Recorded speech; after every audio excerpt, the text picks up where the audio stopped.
Arteta! What a strike! What a screamer! Zola! And a fantastic goal! Arsenal back in it! And here's Limpar, lines it up, finds the net. Arsenal in front. You put an offer in, you pull an offer out, you put an offer in and you shake it all about. You try to re-sign Ramsey, then you let him go for free. That's what we're gonna see. Hey!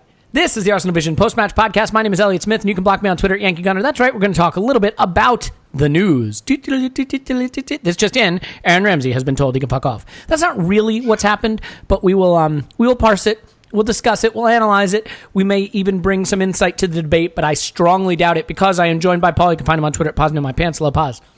Woohoo! You put an offer in, you pull an offer out. You put an offer in. Yeah. I'm also joined by Tim. You can find him on Twitter at Stilberto. Hello, Tim. Hello there. Hello there, indeed. Absolutely won't sing. No, thank you.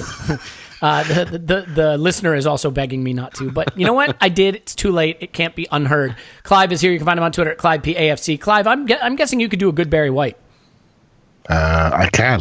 I'm much better when I'm out of my head drinking, so I'm not going to do it now. Fair enough. Okay, well, look, I am thrilled to have you gentlemen here, and here's what I think we should do. There was a game played, and this is a post-match podcast, at least in name. I think we should talk about the match. That way, people will listen long enough to hear what we have to say about Aaron Ramsey, and then we'll touch on what we expect to see this weekend. But we're going to start in a different place. Tim. Yes. How fucking awesome is season 3 of the Jose story? Like, this show is awesome. It never disappoints. How much are you enjoying season 3? Yeah, I'm really enjoying it, actually. I'm actually ever so slightly surprised. I thought that the kind of rumours of demise were a little bit hammed up because of this whole, like, season 3 thing, but the kind of good thing about this is we haven't even had to have like season 1 and season 2 where like supposedly they're meant to be quite good for Mourinho and Man United. He's just like, basically what he's done is he's just kind of ramped up season 3 season on season, if that makes sense. So it's sort of been like a season 2 3/4, a season 2 5/8, and a season 3. Yeah, it's like Naked Gun 33 1/3 or something. It's like, and I'm absolutely loving it because he's decided once again to take on the biggest player and the biggest personality in the club because he's a prick, and that's what pricks do. They want to fight the biggest guy in the room because they're pricks. And Jose Mourinho has always been a prick, and he's always done this. And but it all used to be dressed up like, oh, he's the master psychologist, and he wasn't. He was just a prick.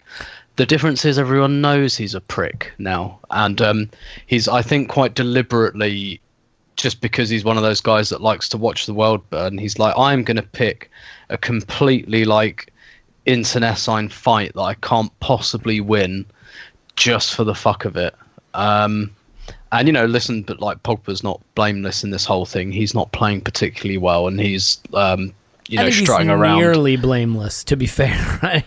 Is he doing anything worse than Alexis Sanchez, who's just eating 600,000 pounds a week? No, but Alexis Sanchez isn't going in the press and, being all snidey and snipey and giving it the big I am. He's kind of staying quite quiet, which is what Alexis Sanchez does. He doesn't really talk to the media or anyone, actually, other than his dogs.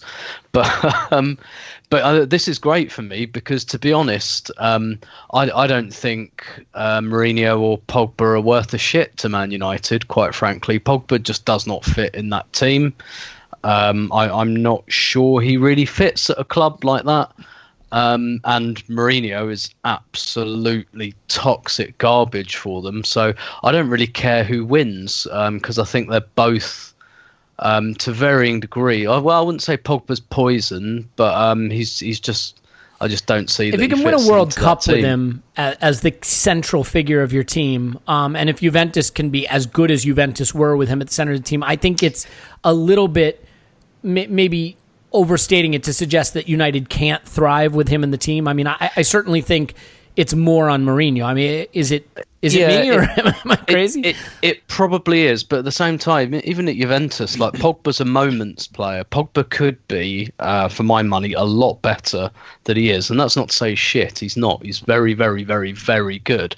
I think he could be better, but I think he's just like a bit of a moments player. And the problem United have got is that they've really gone all in on this. We're not a football club anymore. We're a brand. We're a business. We're show business. And whoever's idea it was to have Paul Pogba and Alexis Sanchez in the same team, two players who are, really good but complete individuals who demand complete freedom from any structure. And whoever's fucking idea that was. You know any other club with players like that in their squad, by the way? Does that ring any bells? Yes, and look how it's gone for them. fair point. So yeah, I hope they both keep boxing at each other, and because for me, whatever happens, it's a double knockout. Clive, are you ready for the Ramsey Pogba switch? I mean, where do you think Pogba fits into our system, and how will Emery use him? I don't know. They've got similar problems, right? I think Pogba has a Mourinho problem, personally. Yeah, but from a footballing perspective, just to clarify, people struggle to see them and struggle to see where they fit in. And the views on the player that they are completely polarizing and different, and people have a view on what Pogba is. Is he a second midfielder, a third midfielder? Does he need to be free? And there's the questions about, we've got to get the best out of Pogba, but people don't know how to do it. Juventus had him on left of a 3 in midfield in a V. That seemed to work. But again, he's one of those players, much like Ramsey. Is he a third midfielder? Is he a second midfielder? Do you reduce his ability? For me, he's just I agree with Tim 100%. He is a moments player. And he's one of those players that you need to get into areas of the pitch where he can do something special and either feed the ball to somebody else by a move or a dribble or something instinctive, or do something himself and finish. He's slightly different to Ramsey, where he's a little bit more positionally disciplined, and he tends to come onto the ball, but they provide similar problems on how they're defined. And if you move them away from a specific system, they become less of a player. I would maybe add Dele Alli into that scenario. Play him at the Tottenham system, where he is what Emery was trying to do with Ramsey: a presser, a second striker, a 10. You might put him in the England system where he's one of 2 8s, and we spend the whole summer moaning about him. Is the player bad, or just the system not quite fit them? Right, so for me, Pogba's a talent. I think he's fantastic. You just got to know how to use him and how to deploy him. And I think Mourinho doesn't know how to do that. No, I'm not sure he knows much of anything anymore. And I don't think he wants to, because it makes him a bigger star than him. And I don't think that's what he's all about. Yeah, that's fair. Paul, final thoughts on Mourinho. How much did you enjoy? Which did you enjoy more, the post-match presser after the Derby defeat, or the training ground bust up with Pogba? The video was great because it was authentic. It was just, I guess it was all authentic, but that was, you really felt you were getting a view into the soul of that squad at that moment. I just think, these guys should take some time to see if they can work things out. A lot of time. Years. There must be a solution. Yeah, years. Years, yeah. Yeah, so, I mean, all right. Jose just doesn't... This is what I'm amazed at. I think we all maybe predicted this. I certainly spent quite a bit of time predicting this. I didn't actually think my predictions would be this nailed on, but maybe it was just this obvious. I mean, it's just... This is everything and I think everybody predicted Jose would do at United, and it's going better than I thought. Yeah. So... Yeah, no, it's wonderful. Now even this horse thinks he's being beaten too much. So let's move on. I'll stay with you, Paul, for reasons that I can't fully articulate. Let's start with a stock watch. After the Brentford game, give me a player whose stock is rising and a player whose stock is falling.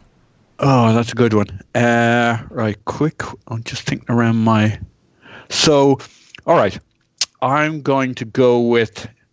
There's 4-5 really good ones, but I'm going to go with Iwobi. I thought he was doing what, rising or falling? I assume rising.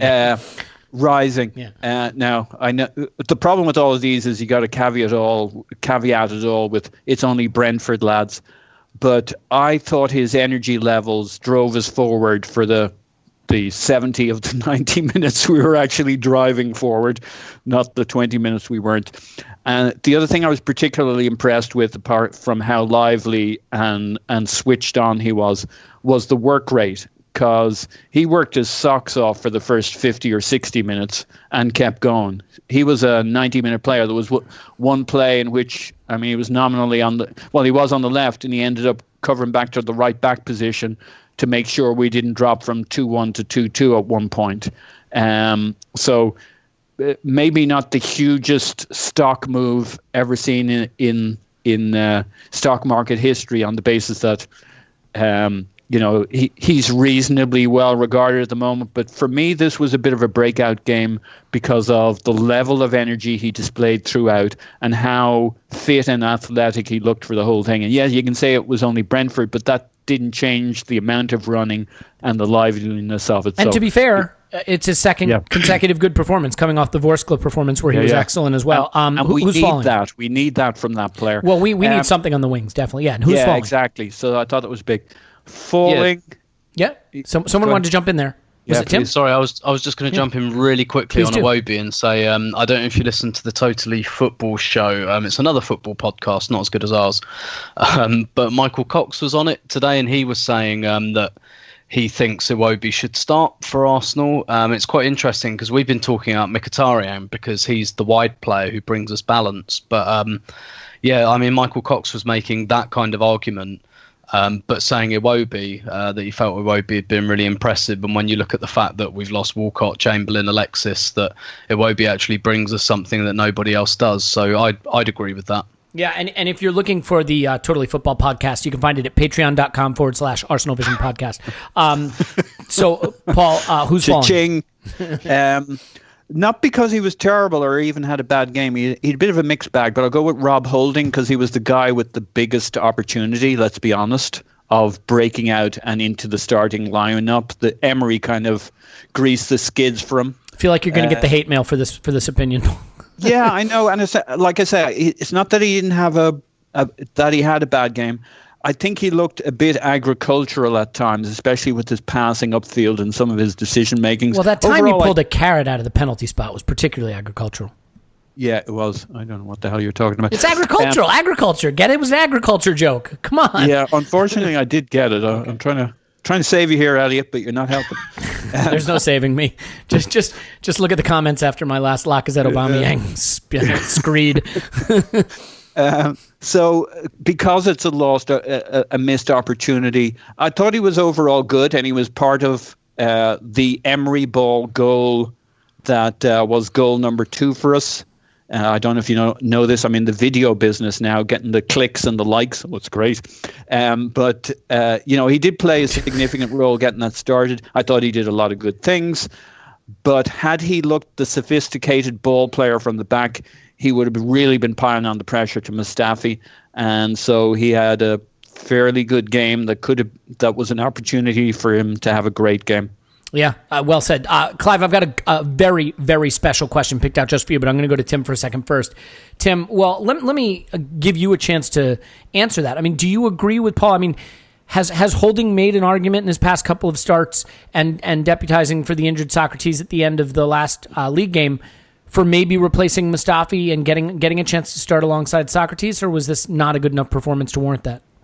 I don't think this was quite good enough to warrant that, but he's clearly put the question mark there. Now, obviously, Socrates got the injury, and it sounds like he's going to be back for Saturday. But Emery mentioned it, didn't he? He kind of singled him out pre-match as someone who had a big chance. And that's quite interesting. I mean, to get past Mustafi, you don't have to be Maldini. You know what I mean? Like Mustafi had another bout of vertigo in this game as well. Yeah, precisely. And they went for another centre half, didn't they, this summer? And that's probably more likely because Mavropanos is one of our 4 centre halves, and he's really lacking in experience. But definitely, Holding was someone that Emery singled out before the game and mentioned and said that he had a big chance, and that's literally quite telling. I think you take that at face value. Yeah. Okay. Well, last little bit. I mean, is there someone who did impress you then in this game? I mean, let me ask you about Smith-Rowe real quick, because I thought he was unlucky to maybe not get a goal or an assist on that one beautiful break. He showed more pace than I thought, and I just thought his running and his movement was really exciting. But it did have a whiff of the Carabao Cup performance off it that you might remember from like the likes of Carlos Vela or there was another midfielder who wound up down the leagues whose name I can't remember at the moment. In that it was filled with energy and running. It's the guy you can never remember, isn't it? It's that guy. It's that exact guy. I've heard this before from you. It's the guy that ended up down the leagues. I think he had a double-barreled last name too. Anyway, point is, I mean, do you think Smith-Rowe impressed in a way that brings him closer to first-team reckoning, or impressed in the way that our youth in the past have in the Carabao Cup?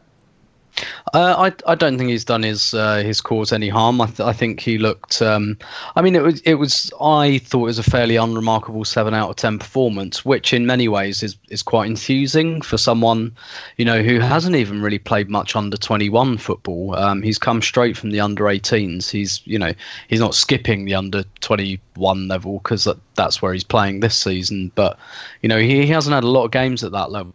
So for him to just come in and do like a 7 out of 10 job, because I think sometimes you can get young players who give you the kind of, right, this is the game of my life, I'm going to give you and we've seen that before plenty of times, haven't we, in this competition, as you alluded to. Yep. You get like, this is the game of my life, I'm going to give you like 8, 9 out of 10, and then that's all you'll ever see of me. Whereas I don't know, Smith-Rowe looked a little bit more like I wouldn't go as far to say as he belonged, but that he felt like this isn't going to be my only chance. Like I'm going to get there, not with like a sense of complacency, but this isn't going to be my only shot at the first team. I'm comfortable with the fact that I'll play again, which I think is great credit to him. I mean, I think the person whose stock rose the most, though, to be quite honest, was Danny Welbeck, and not. Oh, you mean the guy who scored the goals?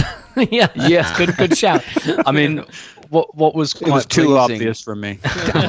Damn, it's a deep cut. What was quite pleasing about Welbeck was that he got on the end of things, whereas I always think of Welbeck, generously slow, so as like a good build-up player, but actually both times he was doing kind of what a centre forward does. But we're having all these discussions about how unbalanced Arsenal's attacking, and again, to reiterate, I think all of us at some point have said to differing degrees that Mkhitaryan's the one that's got to come in.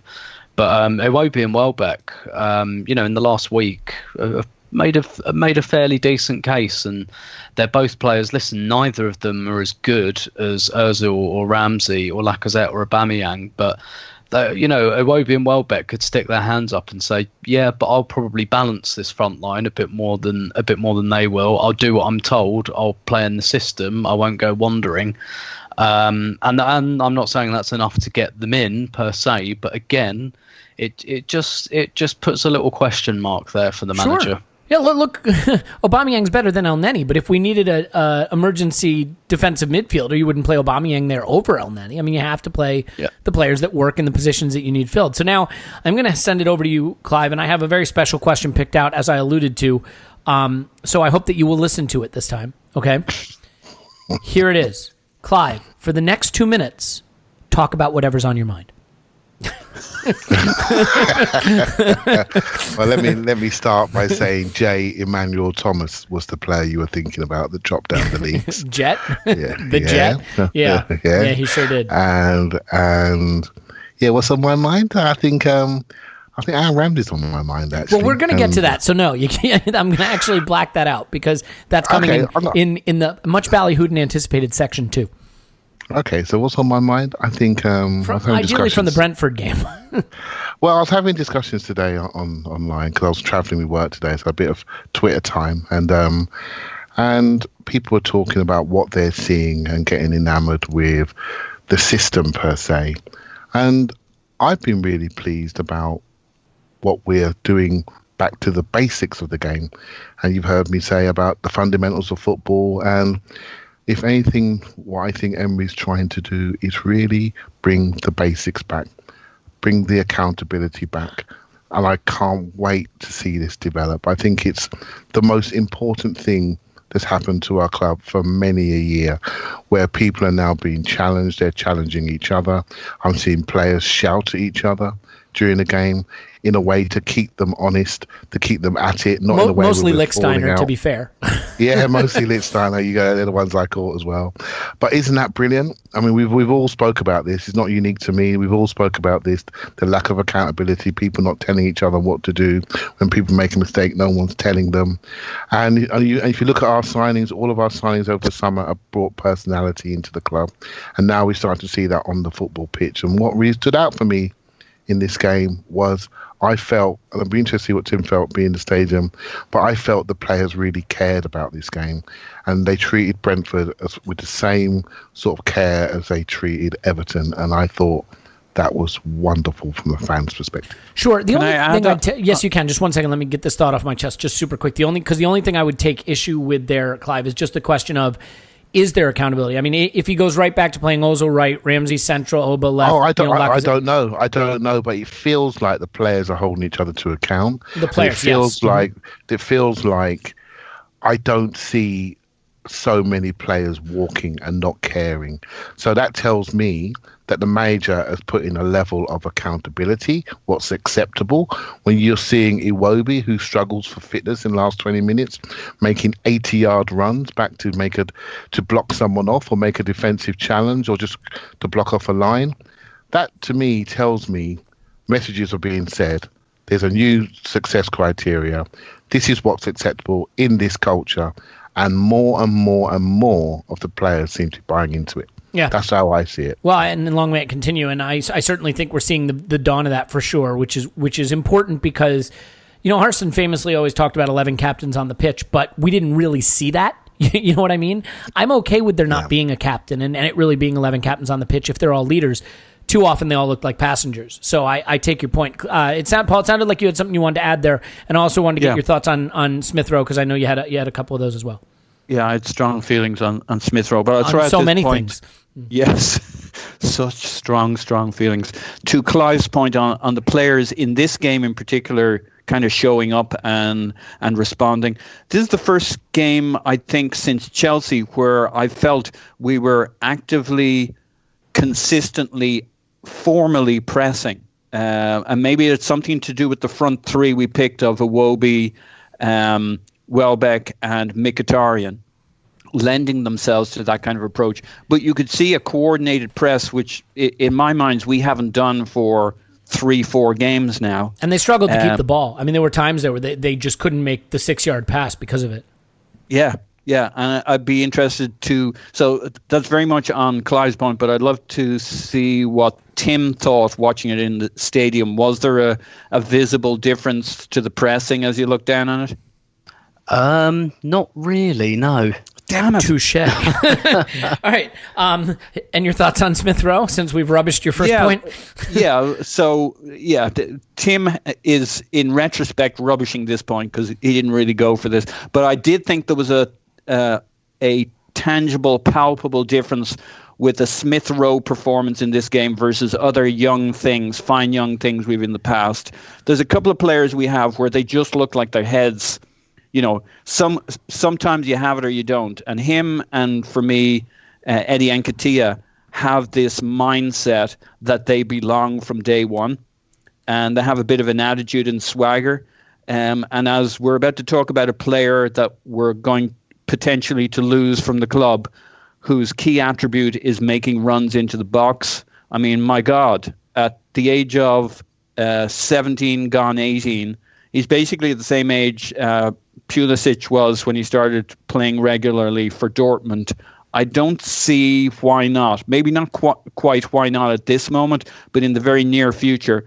This guy, I think it's a bit like the stats for conversions for strikers, where it's really about if they take enough shots, it averages out that they're all strikers are basically pretty good, bar 10% at the top or bottom. And to me, that's Smith-Rowe.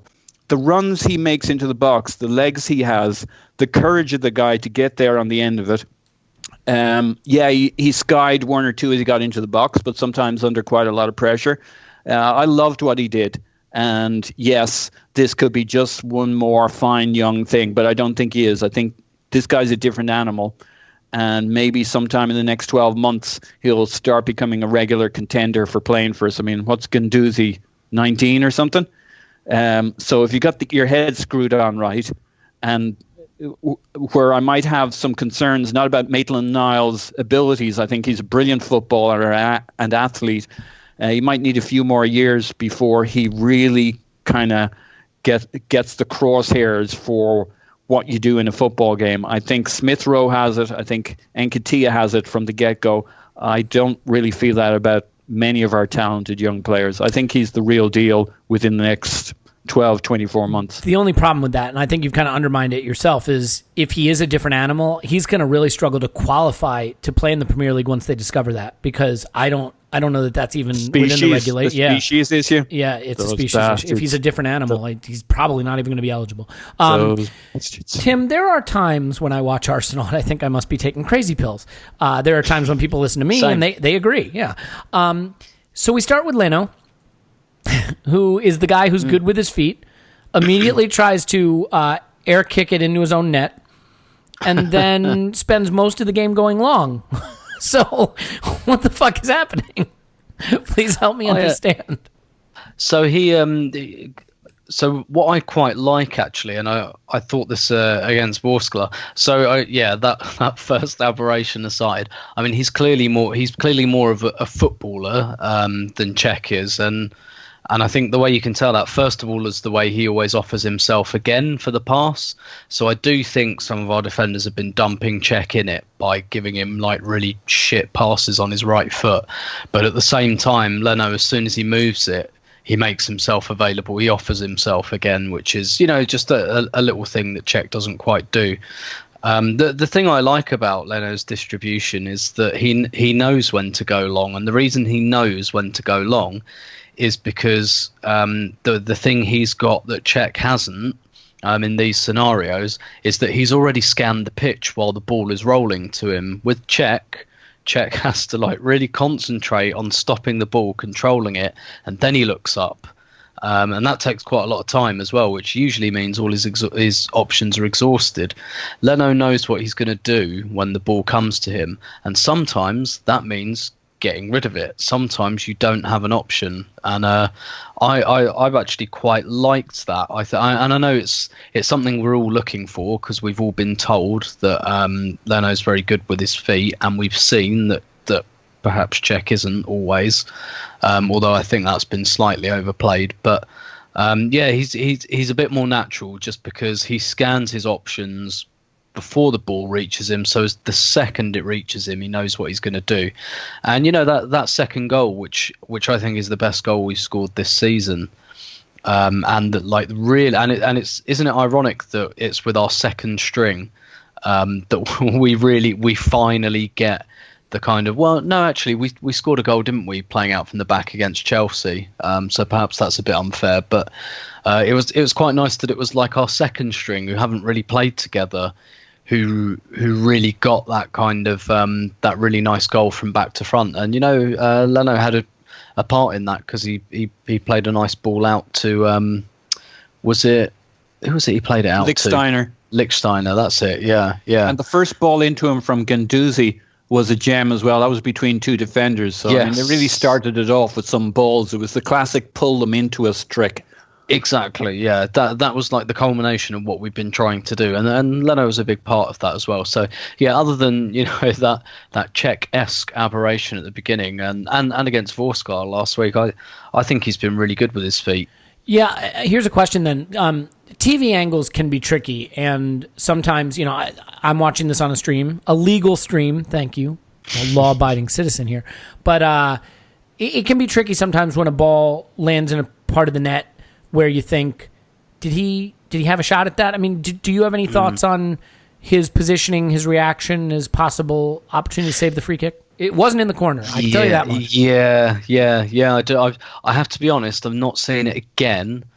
So I've really only got my natural reaction to go on at the time. But yeah, I did think that. I did think that wasn't quite in the corner, and I was kind of behind it and diagonal to it. I didn't really have any problem. I don't remember having any problems with his positioning per se at the time.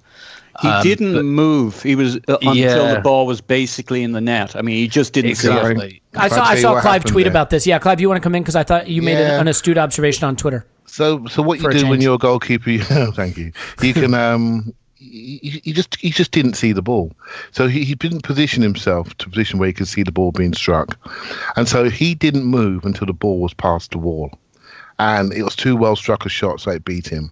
I think there was an issue in the wall. I heard James talk about this last night, that the Welbeck sort of turned away and it went past his head or something like that. I didn't notice that so much, but what I did notice was he couldn't see the ball when it was struck. And as a goalkeeper, you have to see that. You have to see the trajectory early, and then one day you can make your move. And it was just too late. That's why it looked pretty amateurish, right? So although he's experienced at 26, he's still very inexperienced, and the little details like that he needs to iron out before he's our first team goalkeeper. Yeah, I would say that, there were things he did well in this game, but probably, Tim, finishing with you, not a performance that will force him into the reckoning yet, right? No. Yeah, I think that's fair to say. So, Clive, last point on this game. We haven't really talked about him at all. The couple players we haven't talked about. We haven't talked about El Neni, who I think in both of these games that he's started has been very El Neni. He's been fine, and fine is fine, But Lichtsteiner has not really been fine. I have not been super impressed with him, and this is a player that at one point some people, not me, obviously, because I'm a level-headed, rational individual, but some people were saying, he should be pushing Bellerin for time. I think these two performances have shown he's nowhere near that. Am I misreading that? What's your sense of Lichtsteiner? Yeah, I never thought he would push him for time, but I just want him to have 15, 16, 17 games. So have you been worried, though, by what you've seen? Or No, because how many games has he had since the summer? Maybe 2 or 3? 2? Maximum? 2? And it's really hard when you're somebody that's used to playing quite regular to have to come in and hit the level straight away, because the expectation of people is, well, okay, this is your chance. You've got to be at it immediately. And it's hard. You need that match fitness, right? And he hasn't got it. I actually thought that there are a few players that didn't look so good in the Europa League that looked better last night. And Lichtsteiner just looked he looked better. He looked more in the game. Once he's starting to talk, that means he's not thinking about his football. Okay, it's not perfect, but I still liked his presence.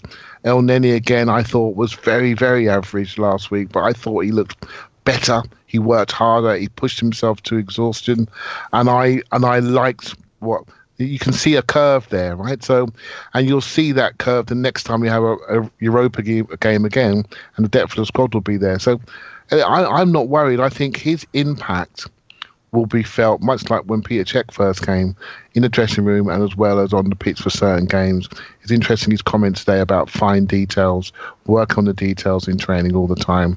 So we'll get back to our level. And I love reading stuff like that, because that means there's a focus in the dressing room and they're working towards a target and they know as a group what the targets are. And we need people like him to change the culture. And in my opinion, I've wanted that changed, and I want to see less of what we saw before, this easy run where you like attitude, which I don't like, and run when you like. This guy's going to keep us on a level. And Tim's a historian, and he looked back into our best teams of recent times. We always had a player like that who would remind people of their responsibilities, and I quite like it. Yeah. Well, let's close on this game by saying simply this: me, stupid idiot, Aubameyang and Lacazette should be battling for our starting center forward position. You, galaxy brain genius, Danny Welbeck is our leading scorer.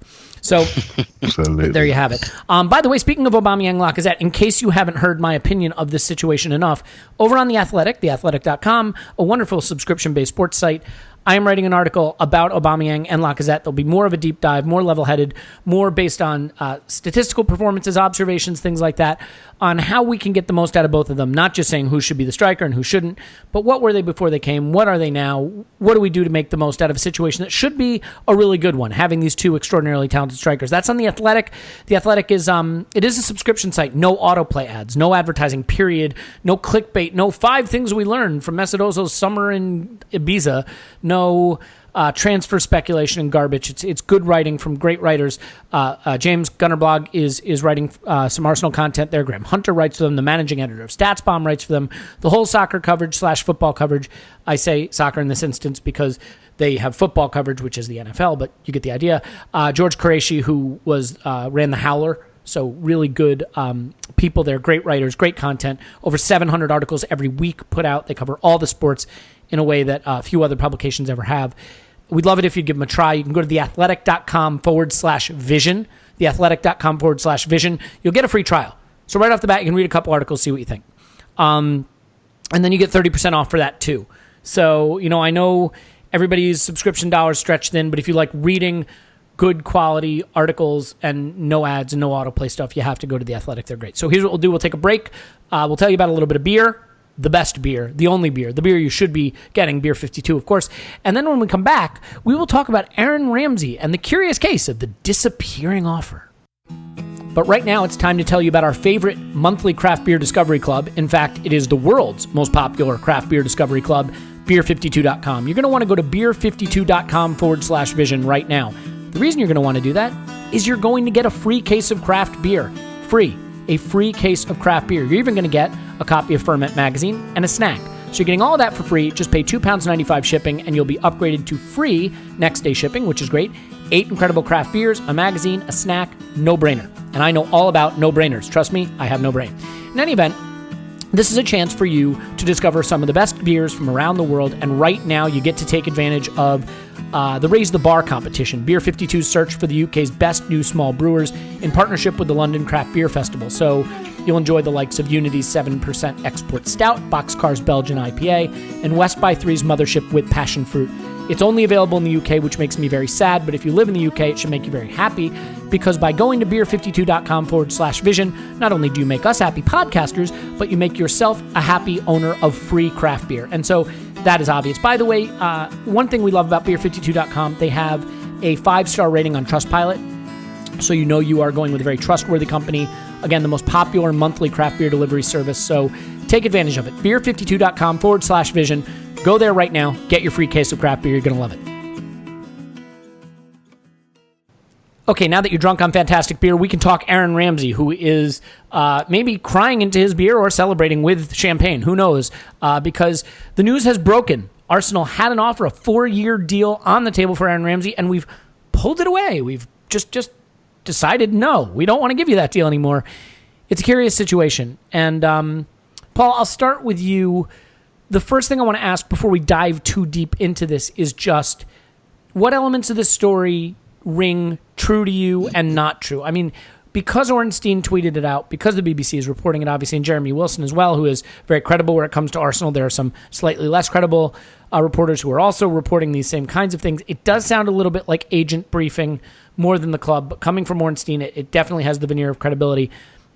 Are there parts to this story that you don't believe? One tidbit that was in one of the articles is that there was a £50 million bid for him in the summer that we turned down. That is catastrophic if true, but strikes me as not true. I mean, what do you believe at this point, and what do you find harder to believe? So I have no idea about the bid in the summer. It's such a large amount of money. Can't imagine we walked away from that. But I don't know about that piece. So that's one of those, I'll park it and see how it matures as a rumor over the next couple of weeks. The piece, I mean, it's all rumors, so you don't know. The piece I believe as fact, but obviously we don't know, is the 50 million, basically 250K a week offer on the table, agreed by all sides, because it's pretty easy for any side to deny that. Nobody's actually out there poo-pooing this rumor at the moment. So that seems fairly stable.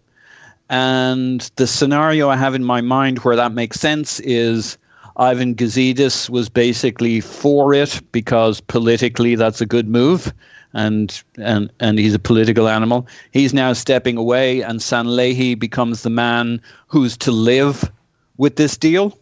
And I don't think he pulled the plug on it. What I think he did was he walked over to Unai Emery's desk, poured him out a sherry, and chatted to Unai Emery and said, how much do you like Ramsey? And then he said, yeah, but how much do you really like Ramsey? How do you want to spend your next £52 million in terms of commitment of wages and salary?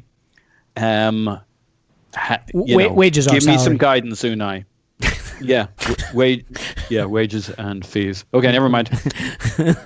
Gotcha. No, I mean, Thanks, Elliot. So I'm always here for you, Paul. I think the two of them knocked it back and forward. And Emery, when they say Emery pulled the plug, I would think Sanlehi and Emery made the decision.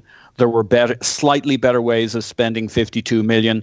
And after 6 games, Emery's clear on what the Ramsey riddle is. And while he respects the player and values the player, it also gives him a headache. With having to play the player or not having to solve the midfield versus is he a number 10 versus do I push him out on the right versus what would I like to do with 52 million. So I think that's what happened. I buy all of that, and it still makes my head tingle, and I kind of want to squint and drink something stiff because, Tim, it doesn't work. Intellectually, this doesn't work. We've had the player 10 years. We know him better than anybody. We know him so well. We had Emery come in and say he wants him to be the cornerstone. Am I supposed to believe that 4 games was enough for Emery to say, not only that I don't want him to be the cornerstone anymore, but to withdraw an offer that is on the table for a player we've had 10 years? We know who this player is. Sure, he may not be working at that number 10 position. It cannot be the case, can it, that 4 games of this season was enough for Emery to go to Sanlehi and say, pull the offer off the table? Help me see this in such a way that I don't have to have that hot tingling feeling in my temples. Yeah, I mean, there's clearly something else going on here. I mean, he's played Ramsey in the last 5 games. Yeah. So that's quite at odds at someone who then doesn't want a bar of him. I probably, so first of all, I think we're getting this from one side, clearly. And when you read the very first articles that went out, I mean, you know, obviously this has gone to like the whole Arsenal press pack. It's the John Cross, Jeremy Wilson, Ornstein, yeah, Jeremy Wilson, Sammy Muckbell from the Mail. It's, that basically, I mean, they might as well have just handed this out at the press conference to everyone on the Arsenal beat. But if you read like the first story that went out from John Cross, I mean, it reads like it was written by Ramsey's agent. Yes. Probably because it was written by Ramsey's agent. Yes. So there's something missing here, isn't there? Because I must admit, when I first read it, I kind of thought, guy who has spent the last 2 years turning down contracts, now somehow upset that there is no longer a contract on the table. Like, oh, come on, I was turning those down. This was fun. Like, have you heard the expression overplaying your hand, perhaps? Yeah, it's a bit like, well, if you're not going to sign them, you can't, it's a bit like, you didn't invite me to your birthday. It's like, you wouldn't have come anyway, but just invite me for fuck's sake, so I can turn you down. So there's some information missing. I have to say, I'm kind of, I agree with Paul a bit in that, well, more than just a bit, that this kind of, the fact that this is coming out, within a week of like Gazidis. I know he's still there, but he's basically working his notice. This coming a week after that does feel a little bit like Big Row flopping it out on the table and saying, I run the show here. A little bit. I mean, so do you know something about Row that you need to share with us? But Big Row's getting Little Row out for a bit of an airing. So, but I mean, to be honest, I don't really care about the politics and the machinations and all. I'm not really interested. I don't even really want to. I'm not even really that curious about how it's all shaken out. Well, it's just what infuriates me is that why are we so shit scared of selling footballers? It's absolutely crazy. Like, look at who Liverpool have been selling like the last few years, and they're closer to, they lost Coutinho in January. They're closer to the title than they've been in 20 odd years because they used the money. They got paid, they used the money. And I know we've been over this like a million times before, but we just seem to be paralyzed with fear about selling footballers. And we used to be so good at it. We used to be so good at going, oh, you want to go to Barcelona? Okay, give us 30 million. You can fuck off, and we'll find someone from Liga and for 6 million. And I know the landscape's changed and all of that.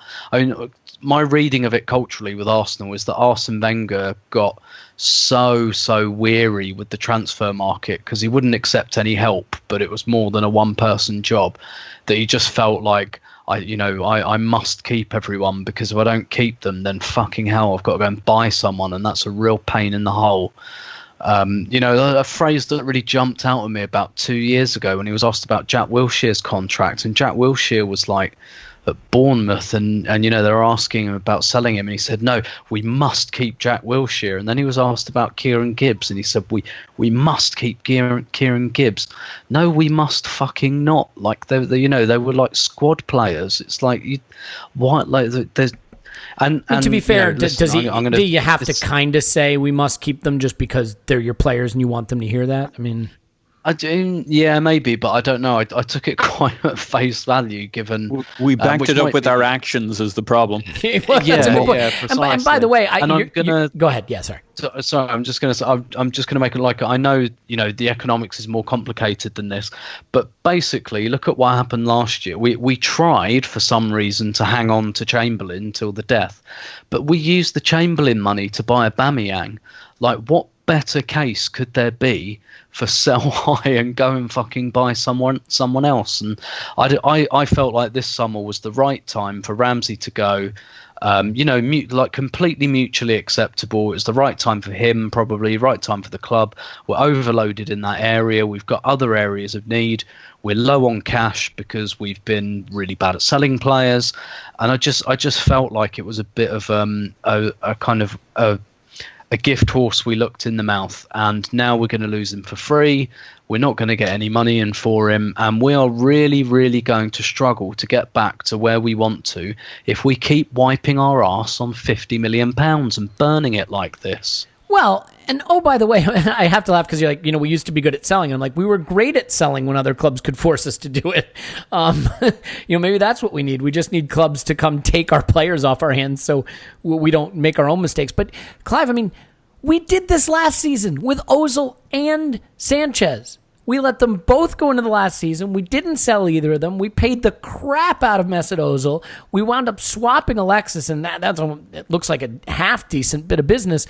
But it's astonishing to me we wind up in this situation again. Maybe some of this falls at Gazidis' feet in the sense of Gazidis was driving the ship. Ramsey's important. He's important for our merchandising, marketing. He's part of the club. He's the fabric of the club. We got to keep him. And then he fucks off, and then everybody else is staring at each other saying, well, I didn't want to keep him. Did you want to keep him? But I mean, this has to get sorted out, doesn't it? You can't have players in the final year of their deal who are £50 million assets leaving for free or on swap deals or getting $300,000 a week because they have all the leverage every single season. I mean, I'm trying not to go on one of my typical rants that I just literally went on, but is this the kind of thing that you expected with Wenger departing and a backroom staff being put into place would get corrected? This is just a byproduct of the last regime, right? So this should have been dealt with a year and a half ago. And I know, Tim's probably heard the same rumours as me. There've been contracts on the table for Ramsey for at least 18 months that I've heard. And they've made many, many offers, and he's turned them all down. So there comes a point in time where you need to say enough. And that point was probably in the summer. It may have even been last January for me. I don't get hung up on players, Elliot. You know what I'm like. So especially ones you don't like Aaron Ramsey. Well, I think we need to think about this. I'm going to just keep doing that bit until he's gone. We need to think about this differently. We've got too many players that stay too long, right? And we need to be selling them at the right time. And we can sell Patrick Vieira, we can certainly sell Aaron Ramsey. I mean, what are we doing, right? So we're not talking about high-level productivity here. I don't care what anyone says. From a footballing aspect. Starting to come out. From a footballing aspect, he has got talent. From a stylistic aspect, from a tactical aspect. And if we're talking about taking Arsenal to the next level, I've never felt that he was a pedestal player. I just felt he was a good player that's got good talent, that needs a specific system. As a club, all of this just makes us look smaller. It just makes the whole badge look smaller. It makes us look vulnerable. Since we moved to the new stadium, we were vulnerable for financial reasons. Then we had some money, and then, like anybody who has too much money, they do stupid things with it, and they take their eye off the ball. I think Wenger, absolutely agree with him 100%, did not want to deal with the sharks that were out there. Basically decided to keep the people around him that he liked, and he made it comfortable. And this is just a byproduct of that regime. I think we've got 2 more players in contractual situations, maybe 3. I think Czech will potentially go at the end of the season. I don't see Arsenal offering him a new contract, but he deserves to go on a free, and that's a good free. He's been good value for us, and then we should prepare the ground for the next goalkeeper. Danny Welbeck feels sloppy to me. Lots of injuries. I mean, he's in the last year as well. And Aaron Ramsey, this has been in the post for 18 months at least. So I'm not surprised. It's just disappointing.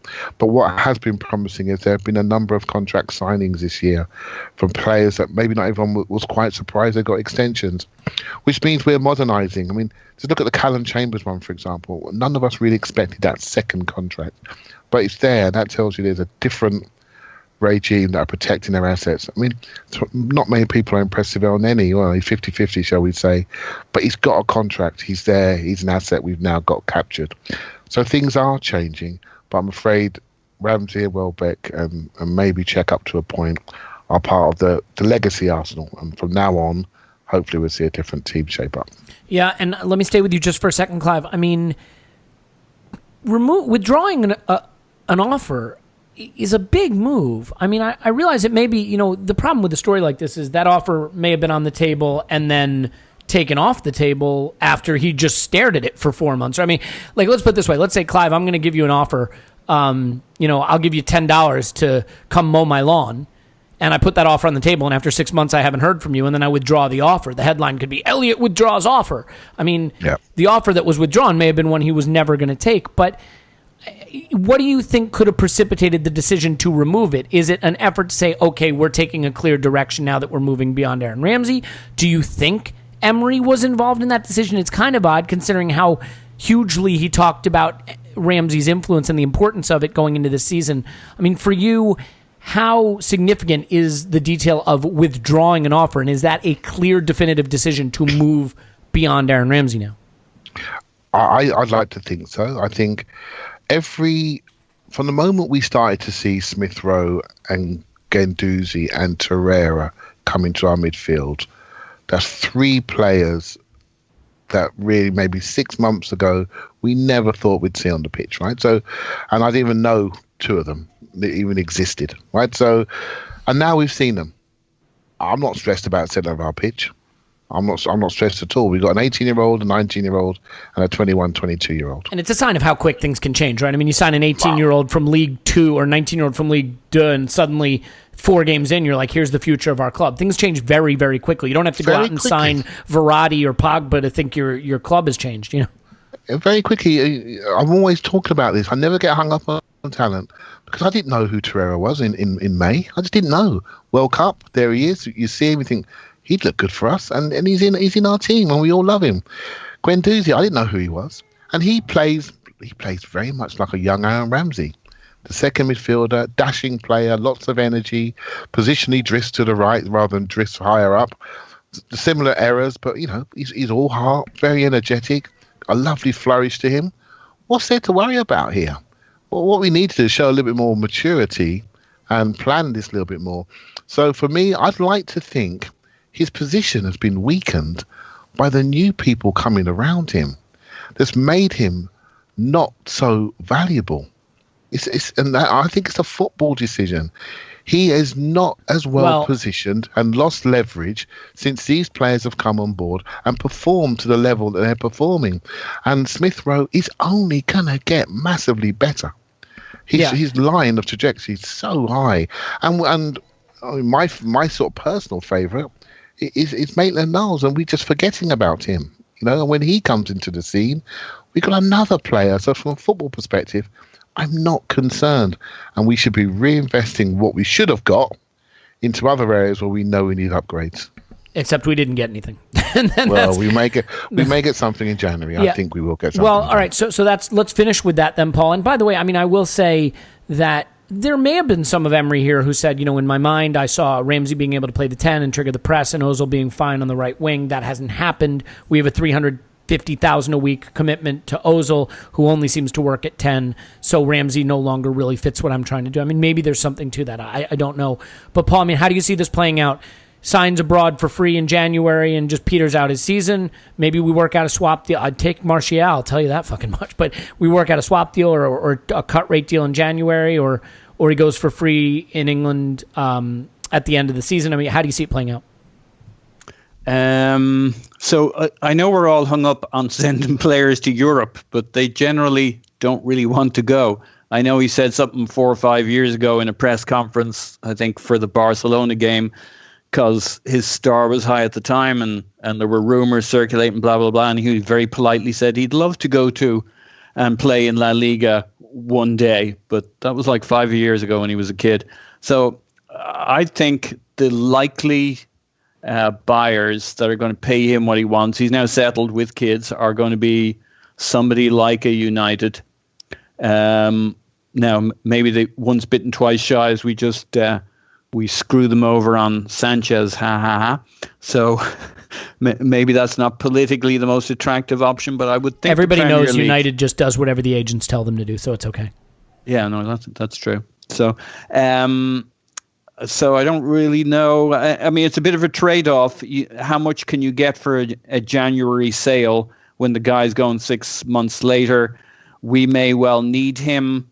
Maybe not as a verified starter from here on in, but certainly, he's still a very useful player. And if he's around, he's not the kind of guy who becomes toxic. He's a good guy, so I think he'll be part of the squad. He'll be part of the options. Emery's got bigger fish to fry than getting into any personal politics. That's the whole point of having a backroom staff. He doesn't need to be in that. Yeah, and he has one big fish to fry, which is getting this team forward. He'll use whoever, he might only have Ramsey for another 7 or 8 months, but that's a lifetime in terms of getting to a point where your position's secure. So I can see Ramsey being with us till the summer, because the idea that somebody will offer us big money in January, but maybe. But I mean, if they offer 20 or 30 million, that kind of comes out of his wages. So it's that old trade-off there. Yeah. I don't know. You need to have silly money like United for his fee not to impact his salary, which is quite possible. So if it's not United, I think he stays with us till the summer. Let's finish it on this, Tim. You've talked a little bit about what the problems are at the club in terms of doing this kind of business, and I could not agree with you more. Clive has expanded on that. Could not agree with him more. Paul said some stuff too. Which I could not agree with. Could not agree with more. Is what I meant to say. Final thoughts here. Just to what extent are you disappointed that Emery hasn't so far? I mean, it's still early and he's not gone yet. So far, been able to get the best out of Aaron Ramsey, who we know is a quality player. And how damaging do you think it is to lose this player who, I mean, whatever we think of him, is filled with talent and has the ability to, on his day, be a match winner? I mean, how disappointed are you about that? I mean, he's a hugely talented player. One of my favourite players from the last 10 years or so. Someone I personally invested a lot in from the beginning. Even when he wasn't playing that well, I always felt I saw something in him. Particularly mentality-wise, and I think I've been vindicated in all those arguments I was having on the internet in about 2011, 2012. And he's scored the winning goal in 2 cup finals. He's come back from an absolutely horrific injury, and he for me is. His kind of place in the Arsenal pantheon, as it were, is pretty secure. Just because it's time for a guy to go, or he decides it's time, or the club decides it's time, or whatever, it doesn't. I feel like these days, like everyone feels like they immediately have to start hating someone. Unless you're Giroud, who for some reason is Teflon. He goes to Chelsea, and people still love him. I feel like I'm taking crazy pills, but whatever. Keep going. But yeah. I mean, with Giroud, it was like Giroud had to play less to become more popular, and actually, I think there's a kind of logic in that. People didn't like him when he was playing all the time, but when he kind of did what he was good at, which was coming off the bench, almost Fellaini style, less is more with Giroud. But anyway, so with Ramsey, I don't feel any I don't think there's any need for any acrimony or anything like that. It comes to a natural time. I felt the same with Chamberlain. I liked Chamberlain a lot. I don't think he quite developed into the player I thought he might or that he could, but it was fine. I didn't want to threaten his family on Instagram because he wanted to leave the club. And it's the same with Ramsey now. Could you put some heart into it next time, Tim? there's people and it's to some extent it's understandable. People are protecting themselves and stuff, and it's I never liked him anyway. But it's just I think it probably should have come to a natural end in the summer.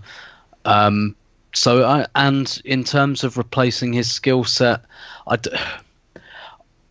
I don't think we need to now. I think that's why it's time. I think when we're playing with two strikers now, aren't we? Whether we do that permanently, I mean, things can change. We started the season with Aubameyang, and when you've got one striker, Ramsey's incredibly useful. When you've got two, I think less so. And again, I don't.